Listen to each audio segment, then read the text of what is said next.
Hello students, how are you? Let us start with the 10th chapter, India Agriculture. Student, this is very easy chapter and weightage of this chapter is also more. And map is also going to be asked from this chapter. So students, I am going to explain you each and every topic thoroughly. So you have to pay attention in between.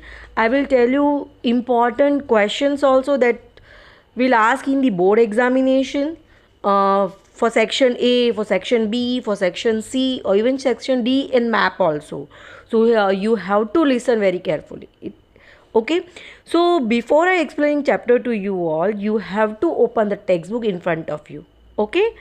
So now India agriculture, you know that India is considered as a agrarian country. More than 60% of the Indian population that dependent on the agriculture. Agriculture is the main activities and contribution of the Indian export in from the agriculture is also more. Okay. So meanwhile, I will tell you this is important. You underline, and this will ask for your section A, B, C, D. You have to mark it down, students, and pay attention. Since the ancient times, agriculture has remained a main economic activities of most of the people in India. Even today also, main support for the Indian economy is agriculture. I told you, na, students, most of the people, those who are living in the village area, they are doing agricultural activity. Agriculture is an important source of India. About 60% and more than that also, people are engaged in agriculture, means simply they are doing agriculture. Besides supplying food to the people of India, raw material for the many industries also comes from the agricultures. So you know that I had already explained to you before independence, we were in the position that we had to import the food grains because Britishers ruined us and ruined the industries also, and that affected our agricultural activities also. So before independence, we had to import the agricultural products, but now our agriculture production that's enough to feed our growing population also, and apart from that certain quantities are also left for exporting. Clear? So agriculture occupies, now students you have to remember this, it occupies about 22% of the national product. Now national product means what? That is the GDP. Okay, national income. Okay, 22%, that you have to remember. This will ask in the section A. Crops, other farm products hold about 18% contribution in the exports and earn huge foreign exchange. So you have to learn it. 18% foreign exchange India earn from the agricultural products. These two data, two information you have to learn it. The Indian economy is mainly dependent on agriculture. That's why India is considered as agrarian country, because most of the people engage in agriculture. In the most of the area, India, two or more crops annually can be taken due to the factor like fertile plains and favorable climate for round the year cultivation, irrigation skill, hard working farmers, etc. Even then, the progress in the agriculture is not sufficient. More people engage in the agriculture activity, but production is not sufficient. Why? You know very well, students, our Indian farmer is very poor. Okay, and he cannot adopt modern technology. So once he cannot adopt the modern technology, cannot afford it, cannot purchase it, so obviously the productions remain low. Agriculture production remain low. Agriculture production in India is low. Here you have to underline why agriculture production is low in India. The answer is here. Agricultural production in India is much less as compared to the world due to the reasons like inadequate facilities of the irrigation. Students, as per the data's information, in India only 40% of the land is under the irrigation. Okay, remaining 60% land that depend on the rainfall. Clear? Irregular uncertainty of the rain, you know students, the nature of the rain. Okay, more population, large family, smaller farms, no interest in experimentation. not doing any research and everything. Less uses of the chemical fertilizers, modern machineries, scientific approach for cultivation, and educated mass opting away from the agriculture. Those who are getting the education, they all are not interested in the agricultural activities, so called the lower status for the agriculture in the society. So student, these all are the reasons for the low agricultural productivity. So from these two paragraphs, students, you have to learn 18% foreign exchange that we earn from the agriculture, and agriculture contribute 22% in the national product. And why our agriculture production in India, the agriculture production is less? These all are the reasons you have to learn. Okay.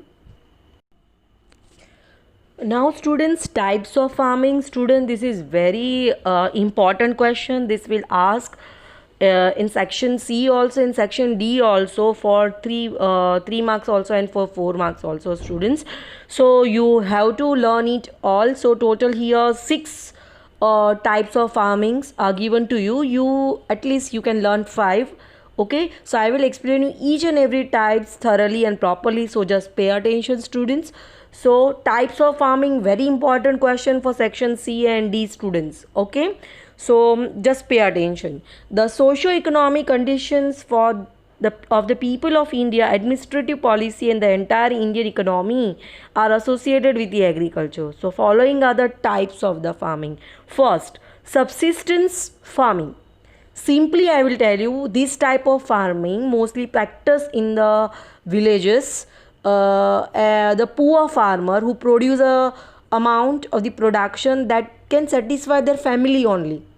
No proportion, nothing left for the selling purpose. Simply, the farmer, those who are very poor, whose production that is totally less, that can feed his family only, and no proportion that can be left for the market. So that type of farming is called subsistence type of farming. After independence, many agriculture development projects are implemented, yet the economic conditions of the farmer is very weak.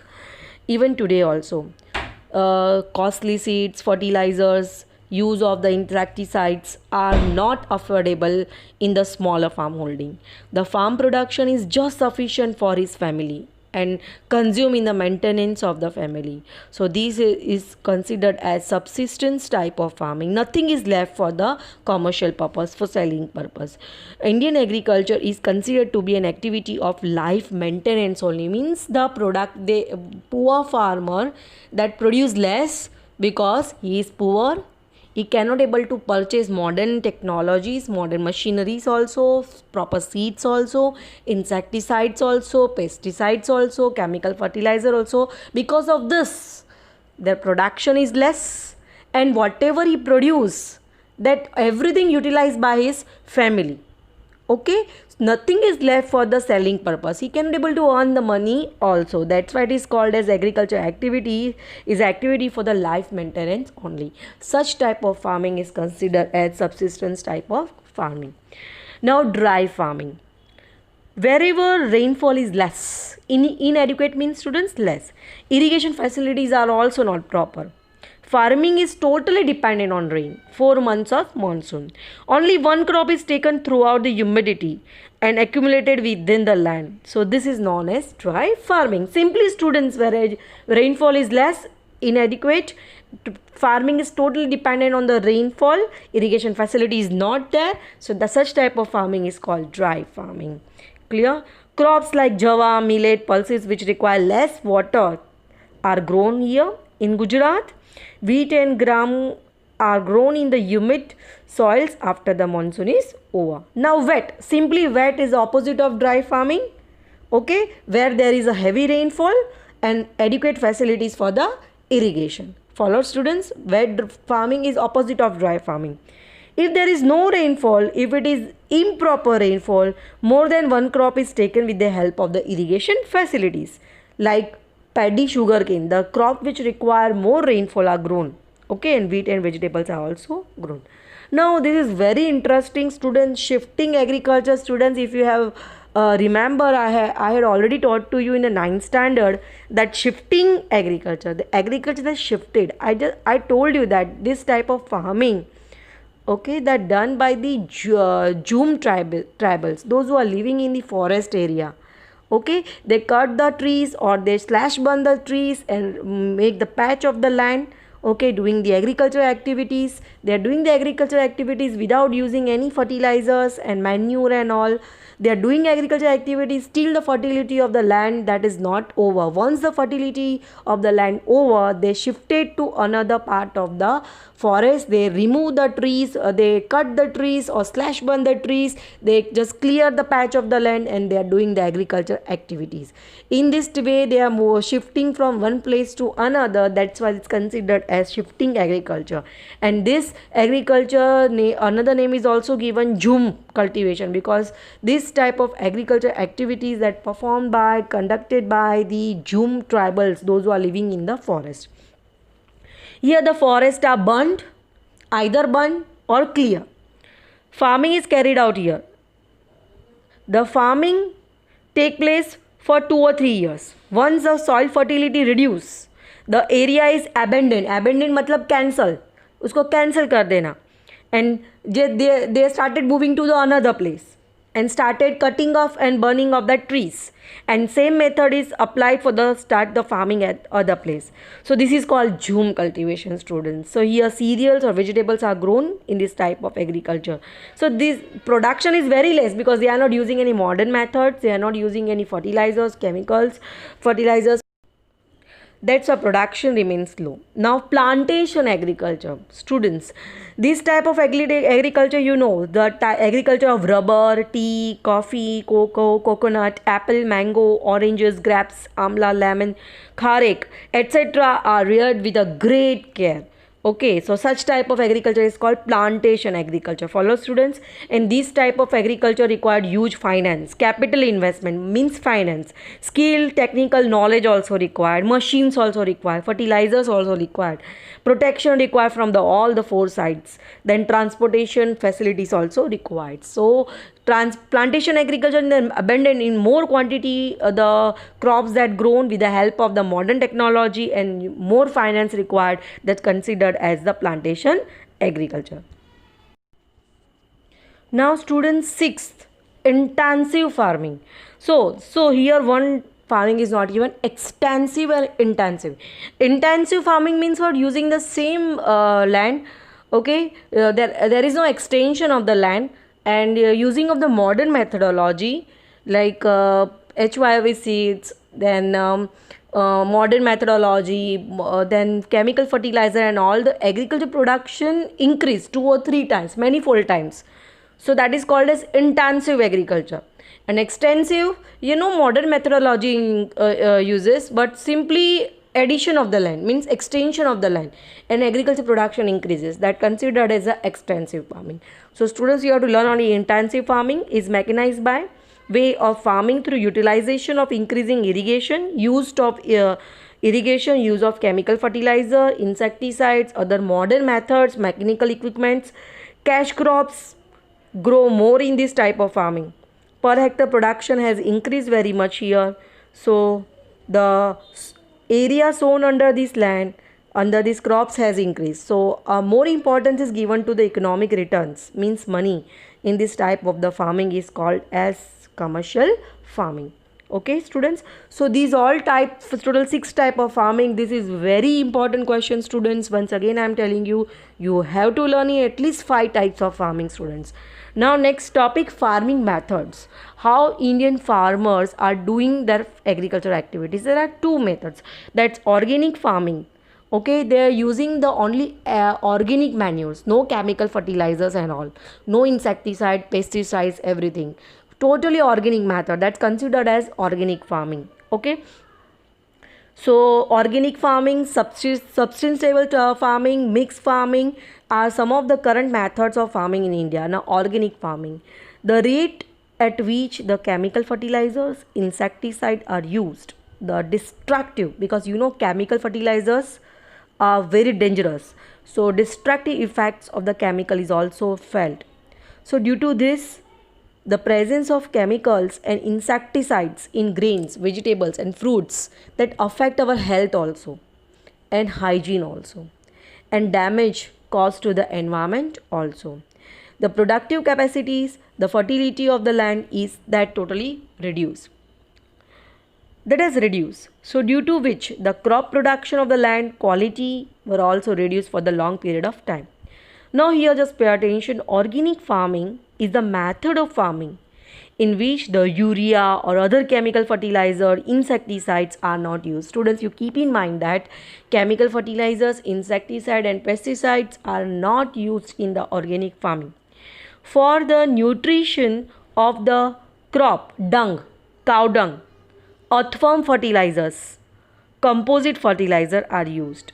And for the insecticides or the pesticides, for killing up the germs and everything, cow urine, neem solvents and buttermilk are used for the protection of the crops. The organic production are full of nutrition because no chemicals fertilizers are used. It contains natural taste and the sweetness and fragrance means smell. These are the minerals, vitamins and the life energy elements in these crops. Nowadays organic farm products are more in demand, so the farmer also get the good return. The goods which are produced, the crops which are produced by the organic method, the farmer, those who are engaged in it, they will get a high economic return, means they will get more money as compared to the good crops which are produced, that is with the help of the chemical fertilizers. Sustainable farming. Students, I have told you what is sustainable development. Now sustainable farming, in order to see that soil fertility is retained for a long period of time, care is taken for the crop rotation, use of chemical fertilizer only when it is necessary, use of biotic control for the insecticides, and harvest water conservation. That's sustainable farming. Now mixed farming. Here, apart from the farming, cattle rearing, domestication of the animals, cow, buffaloes, poultry farming, sericulture means growing of the silkworm and producing the silk clothes, fishing, that's all carried out simultaneously, means साथ एक साथ ये सब होता है, along with the farming, that considered as mixed farming. Students, I hope you followed what is organic farming, what is sustainable farming and what is mixed farming. This will ask in a section B for 2 marks, students. Now students, this is most important. This will ask in the difference way also. You have textual exercise question also, difference between the Kharif crop and the Rabi crop. Students, you Kharif crop and Rabi crop and Zaid crop, students. So you have to learn it from section B for 2 marks, students. Okay. So 3 types of crops are taken. Kharif crop, the crops which are grown in the rainy season. Rabi crop, the crops which are grown in winter season. And Zaid crop, the crops which are grown in the summer season. You know now, summer, winter, monsoon period, students? Yes. Now I'm going to explain you Kharif crop. Crops which are taken during the rainy season are called as Kharif crop. Okay. You know the time period also, students. June, July to October to November. Now which type of crops grown? Keep in mind that the crop which require maximum rainfall like paddy, maize, jawar, millet, cotton, till, groundnut are grown. Okay, and moong and mut, okay, pulses are grown in the Kharif crop also. Now Rabi crop, the crop which are taken during the winter, called as Rabi. Students, you know the time period, October, November to March and April. So mostly in the winter, wheat, gram means chana, barley, mustard means rye, linseeds are Rabi crops. Zaid crops, the crops which are grown in the summer season. Okay, time for these crops March to June. Paddy, maize, groundnut, til matlab tal, millet, and fruits also grown. You know, you are eating maximum watermelon, cucumber, muskmelon are the Zaid crops. Students, this is very easy. Only you have to read once, you can able to write it down. Section B, 2 marks. Now major agricultural crops. Students, all the agricultural crops, cereals and everything that will ask for 2 marks, students. So you have to learn it. For wheat crop, paddy crops, these all will ask for 2 marks in section B.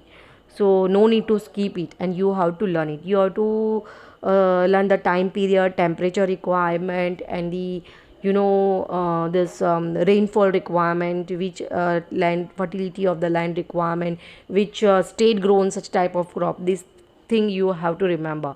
This will ask for only 2 marks in section B. Now major food grains, students.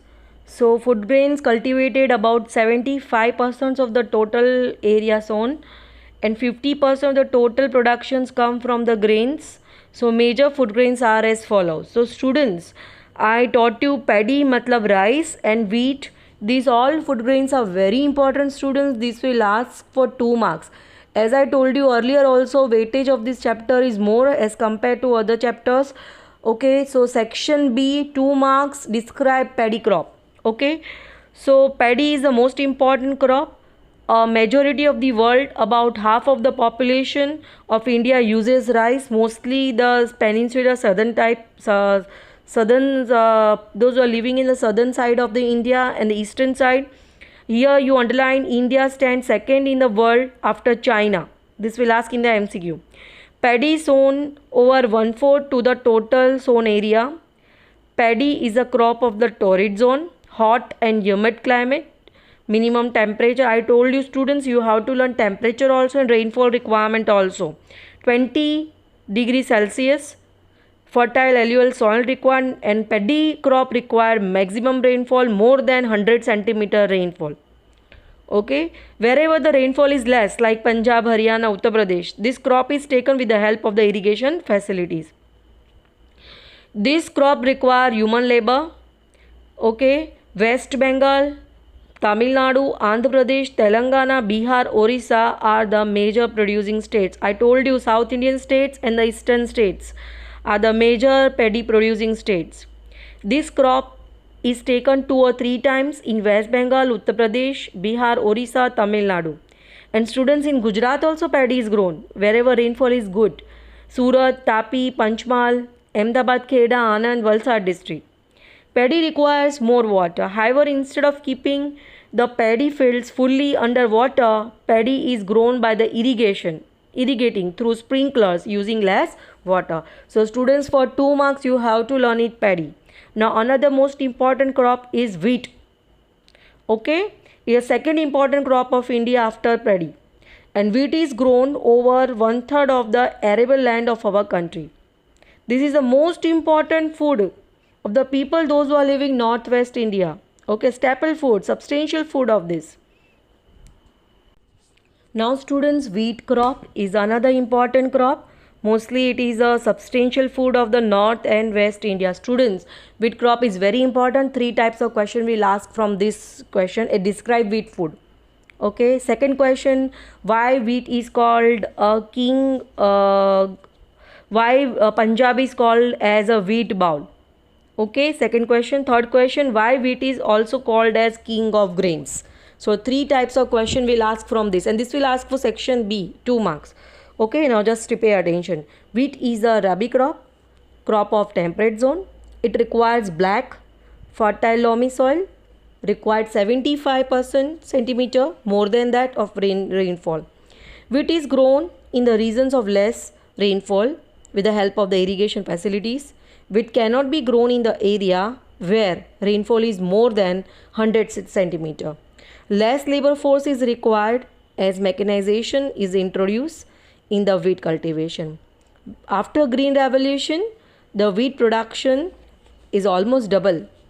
Wheat cultivation is carried out mostly in Punjab, Haryana and western Uttar Pradesh. These states contribute about 2/3 of the total national production. As there is irrigation facility in these states, there are more hectare production of the states. You know, students, in 9th standard I told you why the Punjab, amalgamation of 5 rivers. So irrigation facility is there. That's why abundant crop that's produced in the Punjab. Due to the canal water in Punjab, there is abundant. Abundant means, students, more wheat production is there. That's why Punjab is called as wheat bowl. Okay, this will ask for 2 marks. Why Punjab is called as wheat bowl? Because maximum production of the wheat that's carried out because of the canal water. Wheat is also produced in the states of Madhya Pradesh, Rajasthan, even Gujarat, Maharashtra, West Bengal. And you know that students, Bhalia wheat is produced in the Bhal region of Gujarat, best quality of the wheat. Beside Mehsana, Rajkot, Junagadh, Kheda also produce wheat. Among all the food grains used in the daily meals, wheat is the best. Every day we are eating the chapati of wheat from the wheat. Many items like rotli, bhakri, sev, shiro, lapsi, ladu, sukhadi, bread, puri, cake, biscuits prepared from the wheat. And among all the grains, wheat is the most nutritious crop of food grain. So that's why wheat is called as the king of grains. 3 type question, describe wheat crop. Okay, why Punjab is called as wheat bowl, and why wheat is considered as king of grains. So 3 question will ask from this. This is very important, even wheat also and paddy. This will ask for 2 marks, students.